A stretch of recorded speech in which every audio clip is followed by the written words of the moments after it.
I expect and wish that all of you ask a lot of questions, because this topic can be dealt with only in the format of question and answer. And this topic is so important. This topic may change your life forever. Something gets stuck in you, and from tomorrow you could be a different person. What is karma? We all know what is karma, but then for the sake of start, let me tell you, karma is your deeds, whatever you do, your deeds. Karma is your words, whatever you speak. Karma is your command. I don't do, I ask Santosh, you go and slap that fellow. So that is my karma, not Santosh's karma. Okay, he's my employee. I give him salary. He's my, that muscle man. So I tell him, go and beat him. He goes and beats. So it is my karma. I'll have to take the suffering for that, not he, because he is getting salary to do whatever I ask him to do. And the last one, the fourth way of doing karma is thoughts, the most dangerous way. It is thought, correct. Thoughts. Your thoughts. Thoughts are so crucial, something which is beyond everybody's control. So you can control your deeds, you can control your words, you can control your command, but how do you control your thoughts? So difficult, so difficult. Every time, you are sitting in front of the boss, you are saying, sir, you are really intelligent. Sir, I must appreciate, you have a brilliant point of view. But internally, you are abusing him. You are abusing him. So the thoughts you are creating in your mind, and those thoughts, they are at the speed, they are at a very high speed. You are creating phenomenal thoughts in 1 minute. So of all the ways of karma, the most dangerous is your thought. You see, animals have poison in their teeth, and human has poison in their words. So your verbal karma, be careful of. Choose your words. Don't be casual in speaking. Your words may heal somebody, your words may hurt somebody. And every time you speak something, a karma has been performed.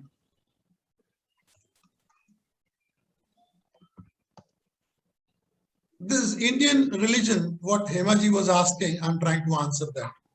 Indian religion, like Sanatan Dharma, Jainism, Sikhism, and Buddhism, these four religions, they believe in law of karma, and they believe in past life.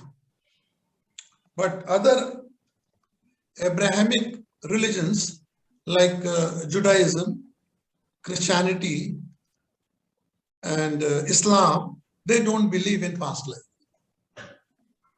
So this is a very big difference between two kinds of religion. Now, to prove a point that there is something called law of karma, let me give you an example. A child is born, and that child is blind. Now, what do you tell that child if he asks you when he's grown up that why was I born blind? What is your answer to that child? What is your answer to the child? Can anybody think about this answer? We can just say that the God has made you something special. It's not in our hand. Okay. God has made you. So God is partial. So you're putting the blame on the God. So God is partial. God can make somebody perfect and somebody No, because at Impossible. that time he won't understand the karmas and all what we will make him understand. So, at easiest way to explain him at the And if he's grown up and he's asking you, then what do you tell him? then we can explain definitely like what we do in our this life, then the return comes. Then we can explain something like the what we do good, the good comes to our life next life also. See, two children are born at the same time, in the same city, in the vicinity. One is born with silver spoon in mouth and other is even deprived of the milk. So how do you explain this? You cannot say God is unfair, God is unjust. You cannot say that. Now, what is the answer to this? The only answer is law of karma. That is the only answer, because there is no other answer. Because you often say in all the religion, God is all merciful, God is all bountiful, God is all divine, God is all love. Then why did he do like this? Why did he do like this? So you have to say that this is because of law of karma. Because if your past life karma, you have to say this. There is no other answer to this. Hemaji, you had one more question. What was your question?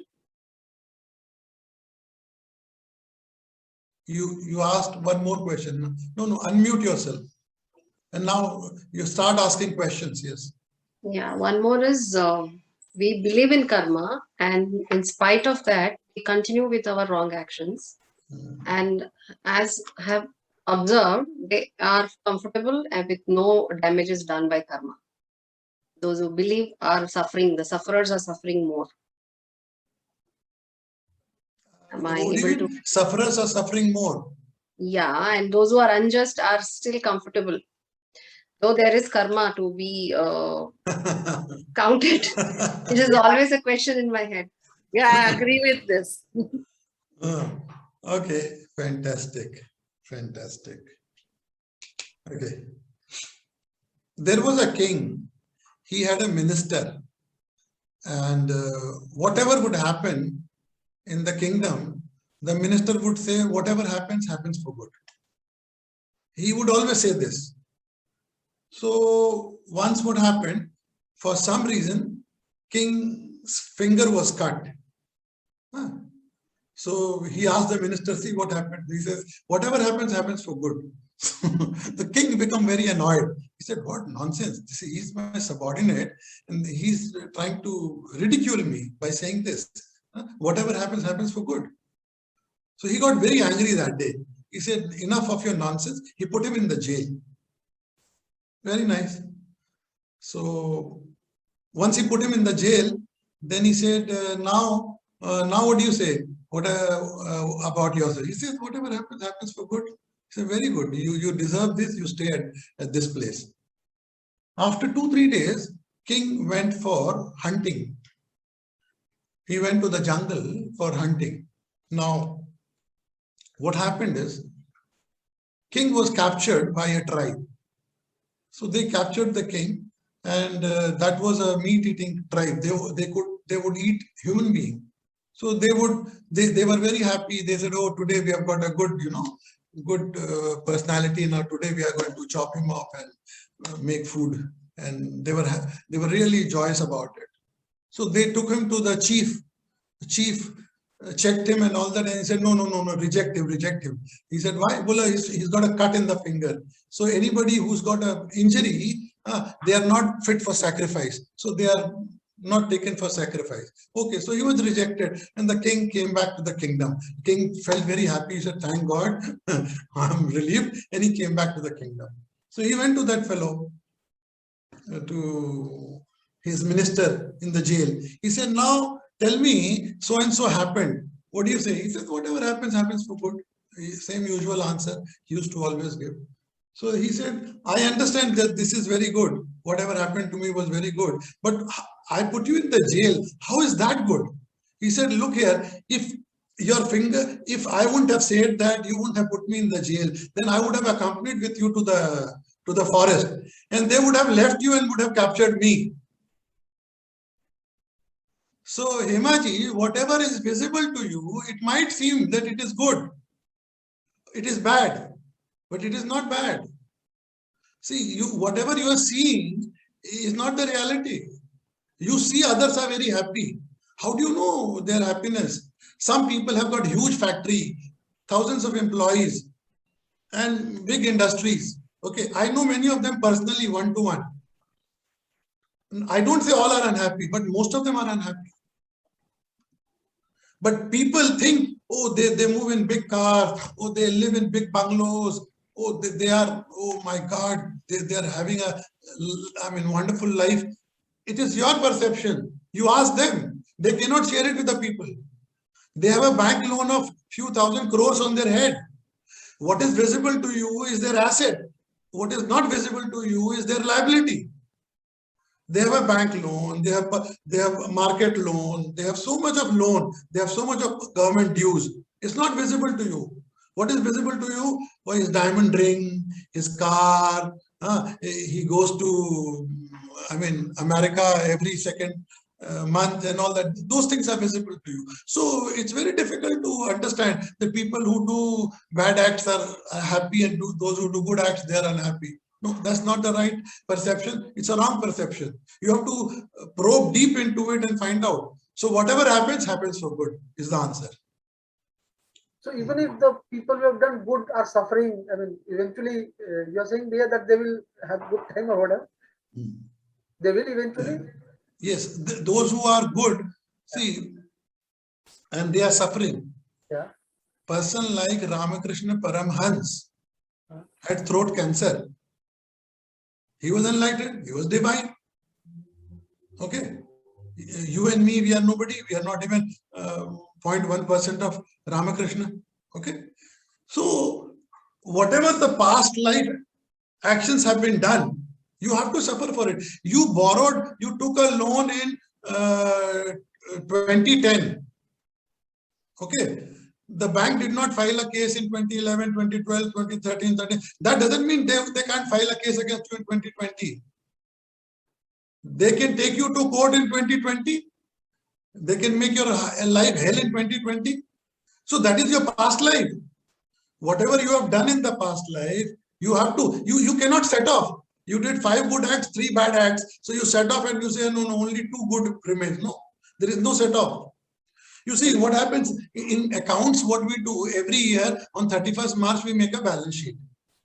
And then we carry forward from that balance sheet. We carry forward.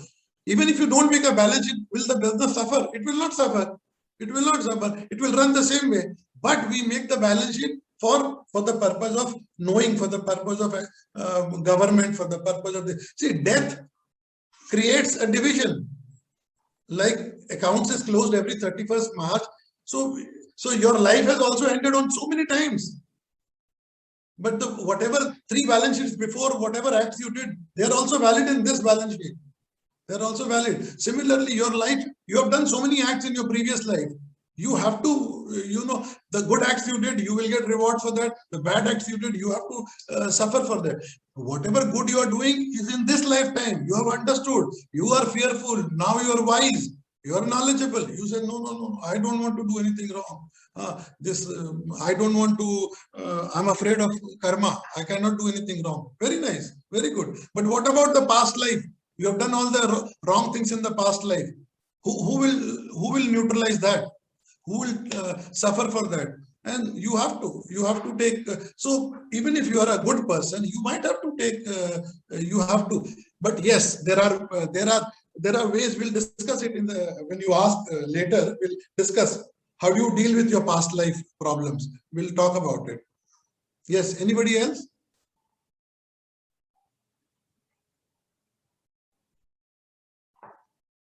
Yes, anybody else has a question? निशा जी आप पूछिए.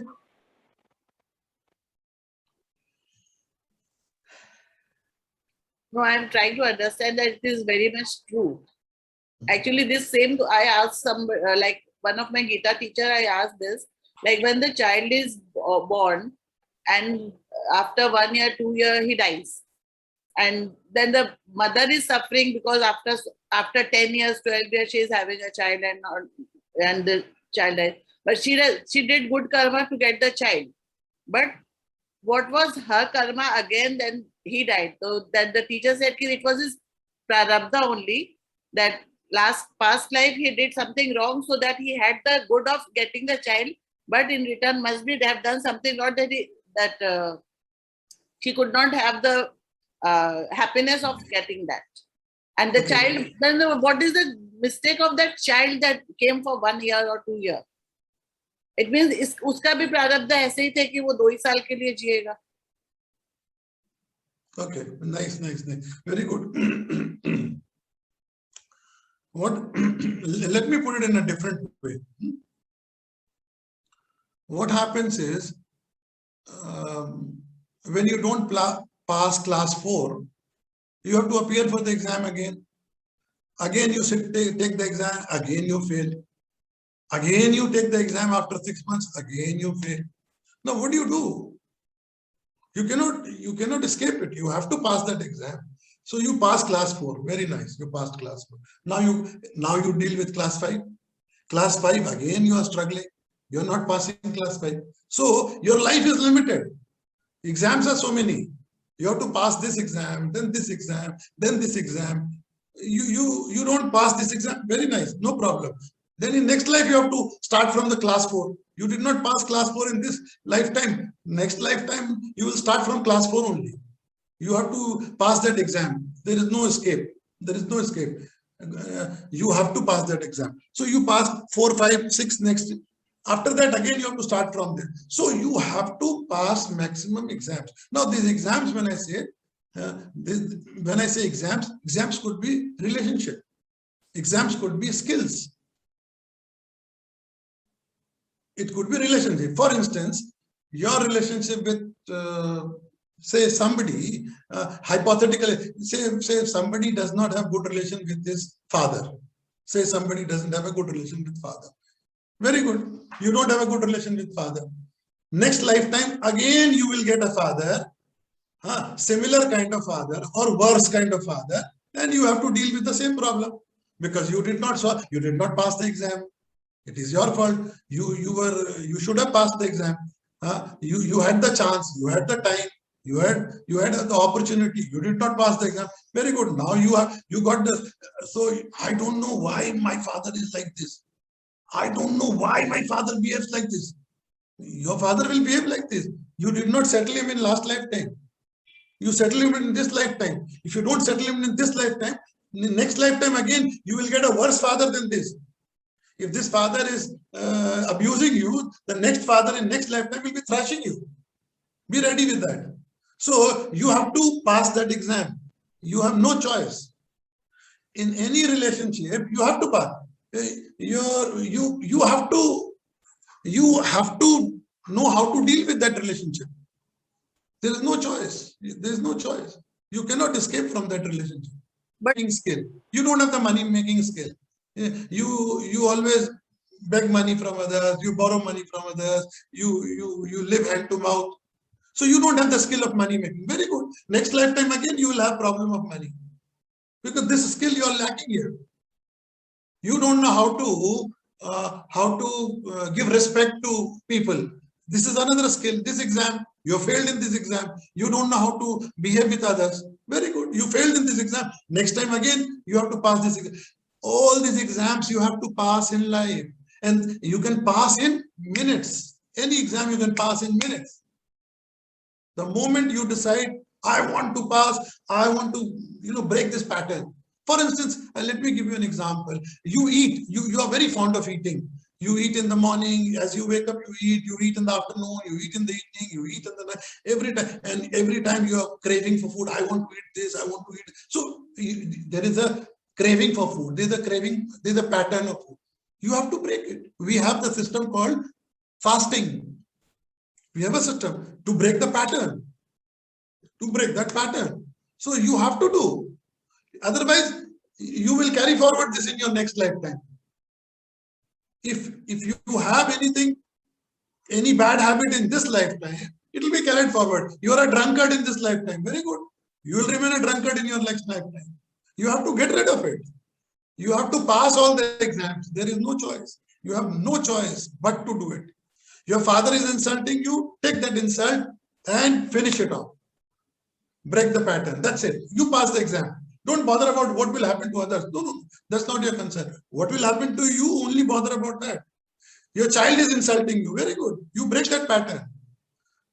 Your spouse is insulting you. You break that pattern. You have to break that pattern. You have no choice. If you don't, you want to be one up, you want to win the war, that's it. Then you will suffer. You will suffer after that. So, Arun sir, what I understand from you is like, supposing like in this case, you mentioned that there is somebody like probably like a person like, I mean, I'm just assuming in this case, the father personality is like an abusive personality. So you are just saying to not take the negative from him and just keep silent.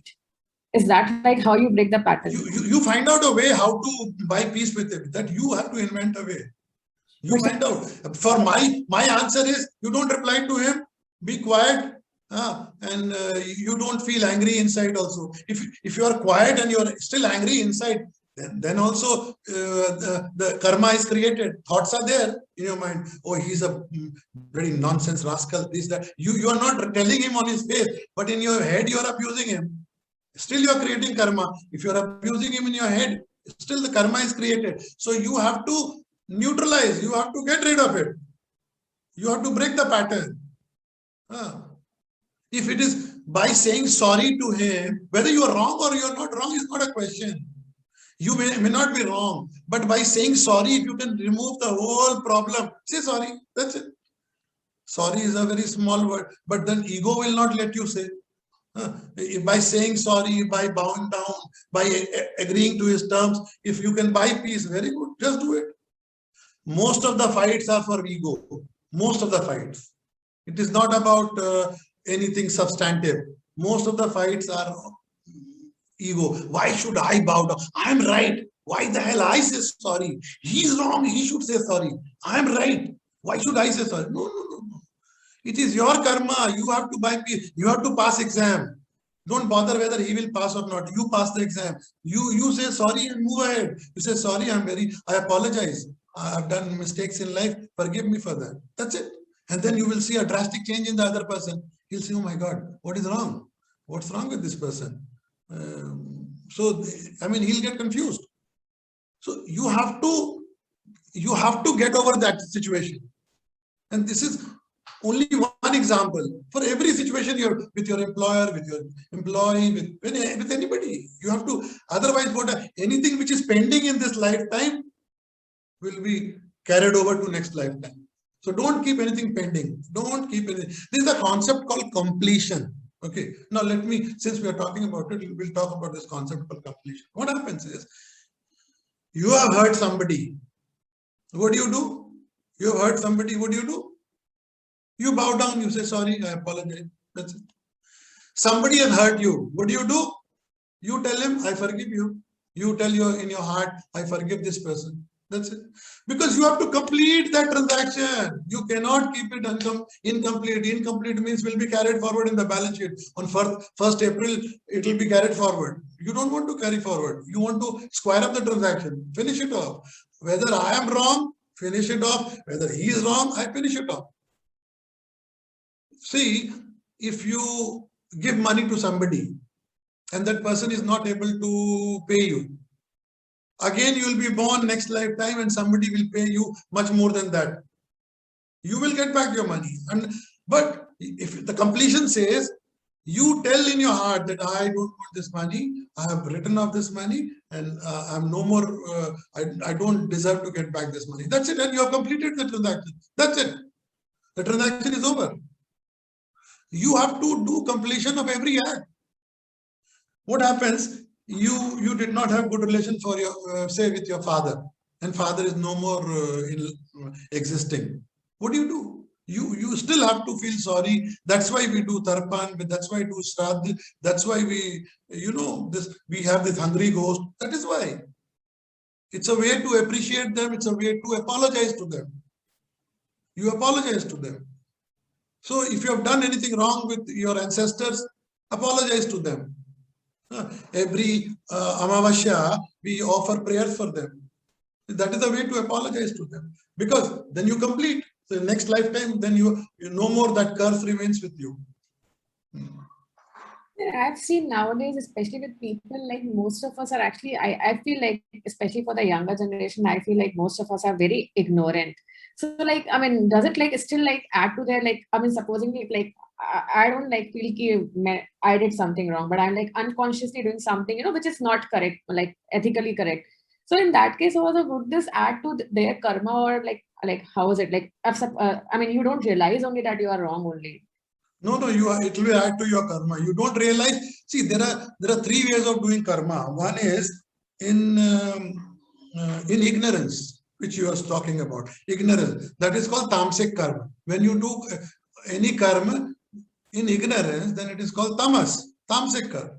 Then when you do karma in passion, then it is called rajasic karma. And then when you do karma in goodness, then it is called sattvic karma. Okay, so you are doing tamasic karma. You are doing tamasic karma. I'm ignorant. I did not know. That's no answer, no solution. You will have to suffer for that. If you don't know in this lifetime, you will come to know in next lifetime. You will come to know in next life. So sooner you come to know, better it is. See, you will realize sooner or later. You will realize. People tell me I don't believe in God. Very good. You don't believe, it's okay. Nobody is forcing you to believe in God. But when they get sick, when they are hospitalized, then they start praying. So when doctor tells them that now you have very few days to live, then they start believing in God. So you will have to surrender to God one day, today or tomorrow or day after, or in next lifetime. There is no choice. You have to surrender. So the wiseness is you surrender today itself. Why wait for another 10 more lifetimes to surrender to him? Surrender him right now. Whether you are wrong or you are not wrong is not a question. It's not a question. The question is, have you passed that exam? Have you transcended that relationship or not? Is a question. Whether your father is wrong or you are wrong is not a question. You have to get away from that situation. That is important.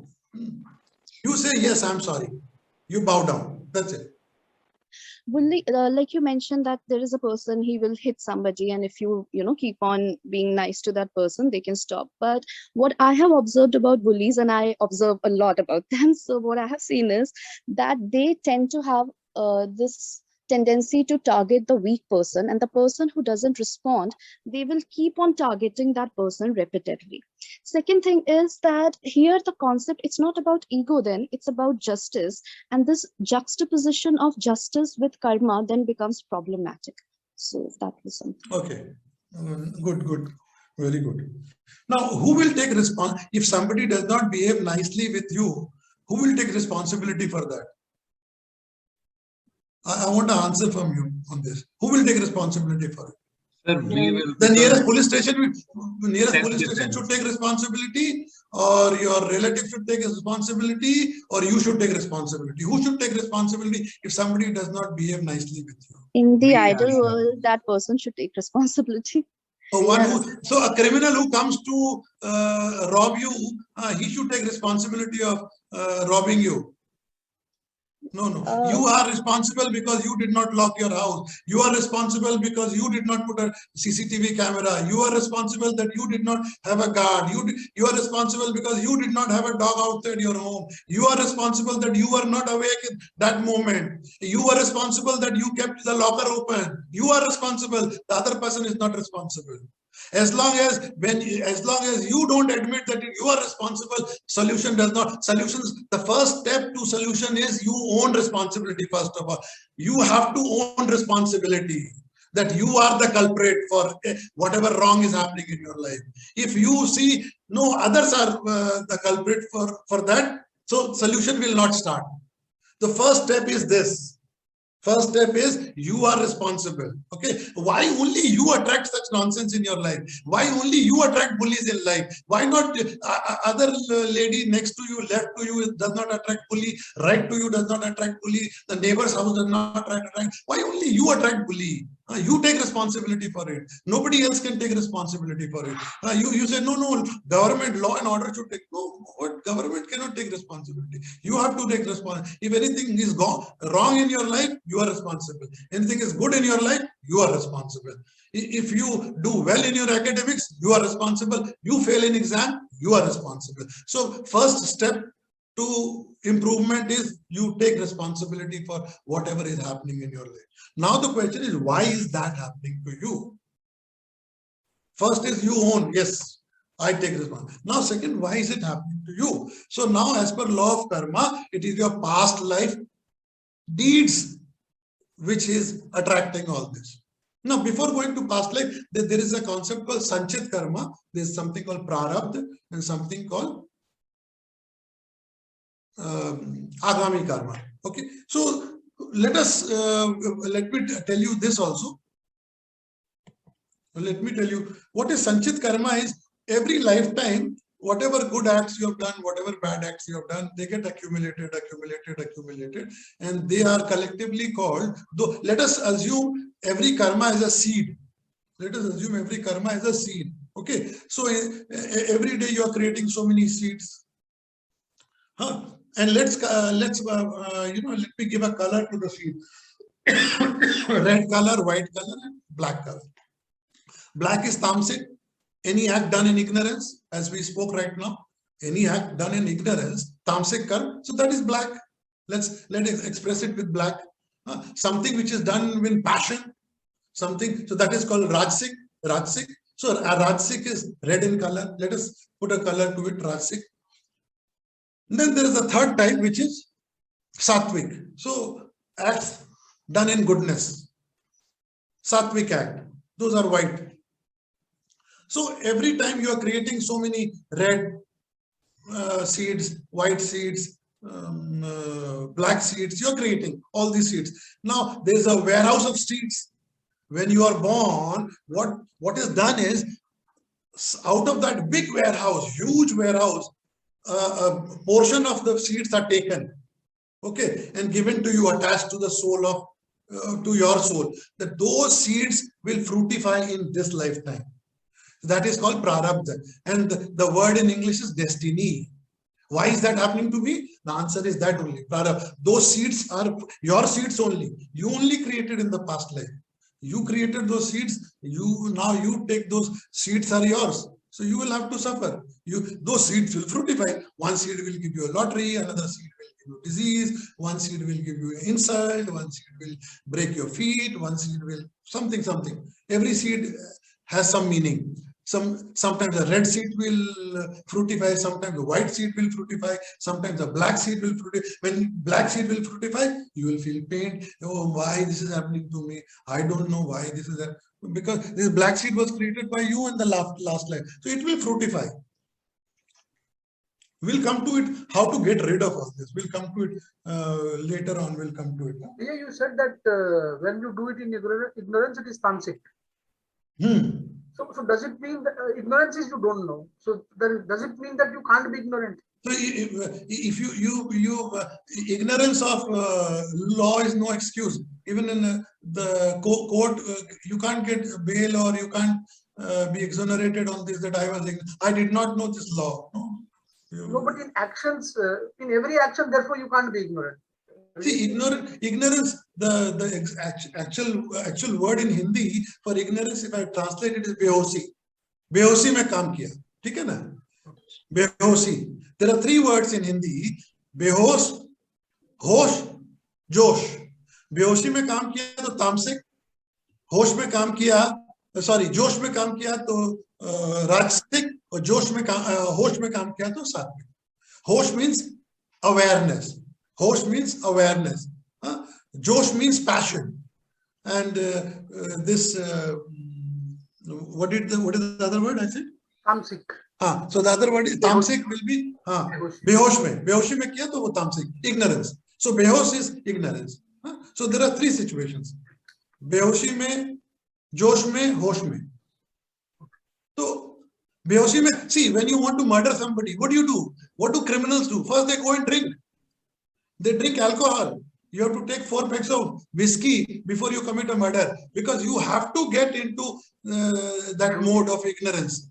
You have to get into that state. You want to do any bad act, you want to break a bank, you want to murder somebody, you want to do all kinds of illegal, nonsensical act. That is why criminals drink, because once they drink, their awareness comes down. Then they are ready to do the crime. In awareness, you cannot do crime. You can make the plan of crime in a bar. You cannot make the plan of a crime in mandir, in a temple. You cannot do, because the energy is different over there. The energy is different over there. Arunji, can you please repeat Sanchit Karma and Sanchit Karma is all your accumulated karmas, all that you have accumulated over for last 100 lifetime, whatever you have, whatever karmas you have done, all that accumulation which have not fruitified, those seeds which are ready, it is a full big warehouse. So those seeds, so they are called Sanchit Karma. Now out of the Sanchit, a big portion or some portion has been taken, and when you were born, it was attached to you. They were given to you. So that is called your destiny, your prarabdha. That is your destiny. You are destined with all that. Your destiny says that your feet will break. It will break. Your destiny says you will have a car accident. You will have a car. Your destiny says you will get one lottery. You will get lottery. Your destiny says so many things, and all those things will happen. See, can you change your destiny? The general answer is no, but yes, there are situations we'll talk about. And Agami Karma? The Agami Karma is still you have not done. You are free to do now.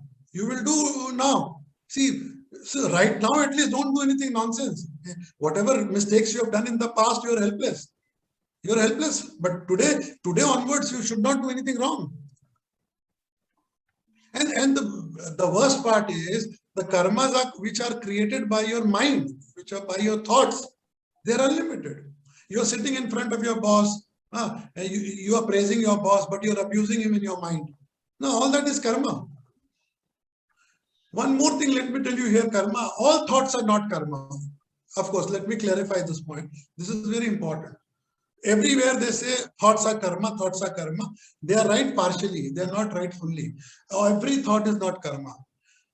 If a thought comes to your mind, it's like, let me give you an example. You are a security guard in a mall, in a big shopping mall. You are a security. People are coming, people are going. People are coming, people are going. You're watching those people. They are coming, they are going. They are coming, they are going. It's okay. Now, if anybody comes and you start talking to them, then so you got attached with that person. Oh, sir, how are you? What did you buy? What do you want to buy?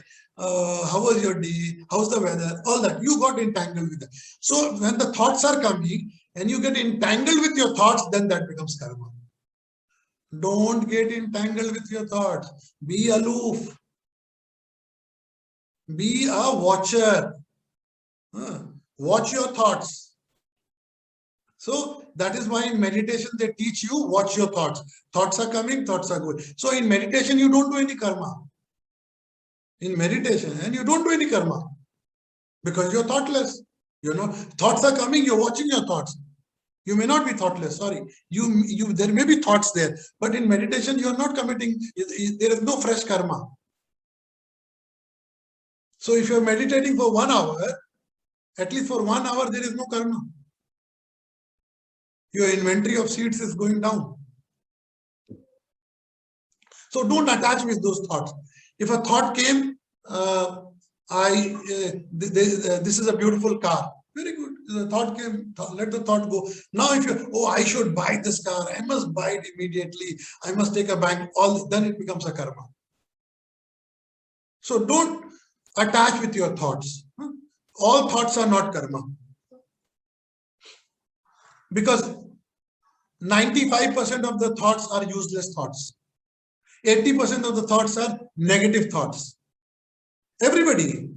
No, not that it happens to you, it happens to everybody.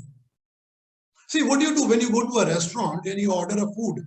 You ordered say dosa, and the waiter brings idli. What do?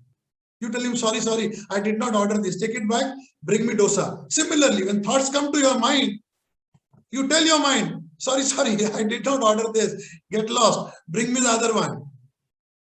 You tell the same thing. The way you do it in the restaurant, you behave the same way with your mind. You tell your mind, no. I did not want this dirty thought. Please get away. I wanted something else. I did not order this. Same way. To be extremely conscious all the time. That means you have to be conscious all the time. Yes, you have to live a life of consciousness.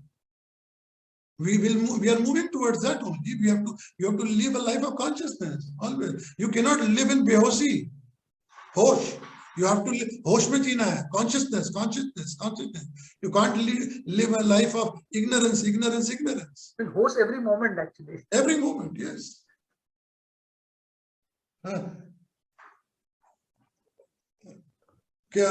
I saw that, I don't remember. Savdhani hati, durghatna ghati. So same thing, when you go on the highways or on the hills, you read this. So you have to be, at every time you have to be alert. No choice. What does it mean, Arunji? What does that mean? Just now your sentence. No, I said that if alertness, you miss the alertness, you may meet an accident. Yeah, so I was at my daughter's school yesterday for her orientation, and I saw this poster where they said that if you bullies feeds into your reactions. So if you react most of the time, they keep on bullying. Absolutely. And if the solution is to walk away and report, it's not to challenge them, because it may get more violent, and that would lead to more problems. So I think whatever you said, it makes sense. Okay, fantastic. And I think on the Western religions, Western thoughts, we are more, we have started to believe that in one-upmanship. We think that we are supreme, we have the right, we are the right ones. And in Indic religions, I think the more teachings we see, it's get into this, that we are humble. We have to be humble. We have to forgive.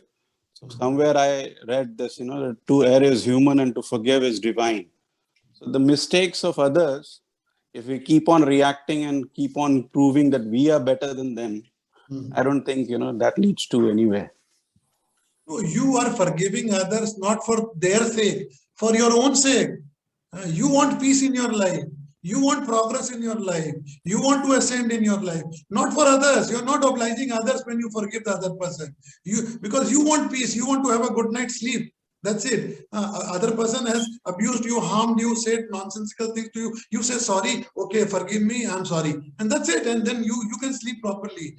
Don't get into that reactive mode. No. You are wrong. I'm telling you, you are wrong. That will not lead you anywhere. That will not lead Correct. you anywhere. Correct. So forgiveness is also for us. You forgive for your own benefit, for your own peace, not for other person. What will happen to other person, that leave it to him. His karma will decide for him. You only think about yourself. So you are forgiving others for your sake, not for others' sake. You're not obliging others when you're forgiving others. When you forgive, see, if I throw burnt charcoal at you, first of all, my hands will burn. First of all, my hands will burn. Whether you will get burnt or not is a separate issue, but my hands will certainly burn. So you have no choice but to forgive others. So it's not a divine quality; it's an essential quality. It's a management quality. Yes. Any more questions? What I mean, spirituality is more like somebody, basically it requires you to think more from heart, maybe like forgetting and all those qualities are like more heart driven. But in a life, like you also need to use your mind. I sometimes feel like the people who are like more intellectual, they are like probably like more critical of others and more analytical in nature. So I don't know like how best you should keep a balance of both. I mean, this is like I don't know, like for me it's like it's still like I haven't like found that like a balance, how you can create that balance. To be critical is your hobby, you will suffer in life. To be critical is your profession, you will enjoy in life. For instance, let me give you an example. You are critical, very nice. It's a very good quality. Be a cinema critic, you will make money. Be a book critic, you will make money. Be a company critic, you will make money. But don't be a critic in relationship. Don't be a critic in relationship. You will lose relations and you will lose life. So to be a critic is a good quality. It's not easy to be a cinema critic. People who write about cinema, they get money. You write about a book, so you criticize a book, very good, it's a good quality, you will get money about it. So apply your intellect of criticism in something productive, which will make money for you. Don't apply your intelligence, because in relationship, if you apply your intelligence, you will spoil the relationship. That's all. In relationship, keep your head out. That's it. You have to deal with your heart all the time. That's it. You have no choice. Because he insulted me, why should I do like this? No, this is no question, no answer. In relationship, there is no logic, there is no intellect, there is no head. In relationship, it is only your heart which prevails. And let me tell you about this intellect. And when we talk about this intellect, this is a misnomer what you said. The best literature has been created by people like Mira. You know Mira? Mirabai? Her literature is being taught for PhD, for MA and all. But people said she is lunatic. She was the greatest devotee of Krishna. But she wrote the best poetry. So intellect, she had intellect, then only she could write that poetry. But she was a great devotee. To be a devotee, you don't need intellect, then you need your heart. So you see, she applied intellect for the right purposes. So see, when these intellectuals, when they only are critical of you, they are only critical of you, they are making life hell for themselves, nothing else. They can't harm you if they criticize you. They are only harming their own peace. And they are creating more karmas for themselves. So don't get into that. If you are intellectual, wonderful. It's a great quality. It's a great quality. Utilize it for productive things. Utilize it, convert it for spiritualism, convert it for devotion, convert it for ascending in life, because there are many routes to spiritualism. There can be a knowledge route of knowledge, Gyan Marg. There could be a route of devotion, Bhakti Marg. There could be a route of meditation, Raj Marg. So Raj Yoga. So there could be many routes. You can take that route. The biggest problem with the route of knowledge is that you become egoistic. Oh, I'm so intelligent. All are duffers. All are duffers. These buggers don't understand at all. No, that is the problem with knowledge. When you become knowledgeable, you think others are, nobody, they're mediocre. That's the problem. Ego comes in. So if you can handle your ego and your intellect is rising perfectly fine. Excellent. It's a wonderful thing. So are you going to also explain what is the relationship of karma and dharma? Because even if you do certain karmas which may be not barred for, let's say, barred for general people, like a soldier, if he is violent, if he commits murders and all, I mean not murders, but he kills his enemy, but still it is his dharma, so his karma is waived off. So what is this relationship and how can we use this? As we spoke, that karma can also be done by way of command. Okay. So when a soldier does something, somebody is commanding him. So it is not his karma.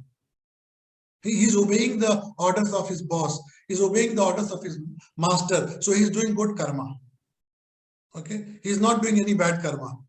When he's fighting a war, he's not doing any bad karma. He's doing a good karma. Because he's not fighting on his own volition. He's not fighting for his own sake. He's fighting because he's been ordered. He's fighting for his master. He's fighting for his king. He's fighting for his country. So there's nothing wrong. He's doing a good karma. Number one. Number two, what was your another question? Karma and dharma. The Hindu philosophy talks about dharma, which is righteousness, money, desire, and liberation. These are the four objectives, basic objectives of Sanatan Dharma. Okay, Artha, Dharma, Kama, Moksha. Arth is money, Dharma is righteousness, Dharma, Kam is desires, and Moksha is liberation. So once you achieve all the four in this life, then you are considered successful. Then you are considered successful. If you achieve all the four in this life, you have to have so at a particular age, money is important, at a particular age, desires are important, at a particular age, liberation is important. But the undercurrent for all the three is dharma. There has to be undercurrent. The foundation of dharma has to be. Dharma is like your periphery. There's a boundary. You cannot go beyond this. You cannot go beyond this. You cannot go beyond this. Dharma is your outer limit. Dharma tells you that you cannot do this and you can do this. So dharma is that periphery. It's that code of conduct. So dharma has to be there for anything you can do in life. You are making money. The base has to be dharma. You are fulfilling you want to buy a car, you want to buy a bungalow, you want to have the biggest factory. Everything is fine, excellent. But the undercurrent of dharma has to be there. You want to go for liberation. So undercurrent of dharma has to be there. So dharma is the foundation. Though there are 4 points, artha, dharma, kama, moksha, but dharma is the foundation. So without dharma, nothing can happen. Without dharma, if there is no, see, what is the difference between animal and human being? The difference is only dharma. Animals don't have dharma and human has dharma. Otherwise, everything is same. They also have eating, drinking, procreation, sleeping. They also have fear. You also have same thing. You have the same tendency as animal. Now, what differentiates you? The dharma only differentiates you. You are animal plus dharma. That's why you are superior being. Dharma, because of dharma, you can create consciousness. Because of dharma, you can be compassionate. Because of dharma, you can attain liberation. Because of dharma, you can do many more things. Any more questions? When you say that in a command situation where, let's say, a soldier fights on the command of a general and he's doing a good job, in case when you know that the commander is telling you something which is actually wrong, but then you are supposed to do because you're in a position that you have to do that. So then whose karma is it? The boss's karma, general's karma, or the soldier's karma? Normally, when you are a soldier, it is only your boss's karma, because you are not supposed to, as a soldier, you have not been given the right to judge whether it is a right command or wrong command. Command is a command, that's it. Because if that right is given to the soldier, that whether you analyze all the commands, then the whole military functioning will finish. No, so getting away from military, I'm saying, let's say in office scenario also, when you know that your boss is not telling you to do a right thing, but you have to do because you are a, let's say, subordinate or whatever. So then you can, yes, that's a good question. You can explain to your boss that I feel because of this is not the right way of doing it, or this is not the right thing to pursue, and you have a healthy debate with him. After that, he still insists you to do what he then do what he says to do. Then do what he says to do.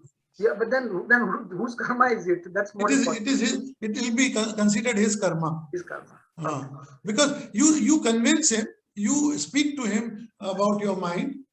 So you feel he's wrong. You feel he's wrong. That's all. You feel who's wrong, who's right, you don't know. But you feel he's wrong. It's like you and your child. Your child feels he's right, you are wrong. He tries to convince you. And then the final decision is yours. Whether to buy that chocolate or not to buy, it is yours. He tries to convince you a lot. Arunji, there is a scene like if I lie in a court of law, but I'm doing the right thing. So I know the person, I'm saving that person by giving a false witness. So I fall in right or wrong karma. No, if the objective is right, then it is right. If they speak the truth, but does not mean that you speak the harsh truth. You should speak the sweet truth. Somebody has some problem. Now, if you bluntly go and tell him, oh, you are so and so. No, that is the truth. You have not lied to him, but still you have hurt him. You have hurt him. So you speak the truth, but the sweet truth, not the bitter truth, not the harsh truth, not the hurting truth.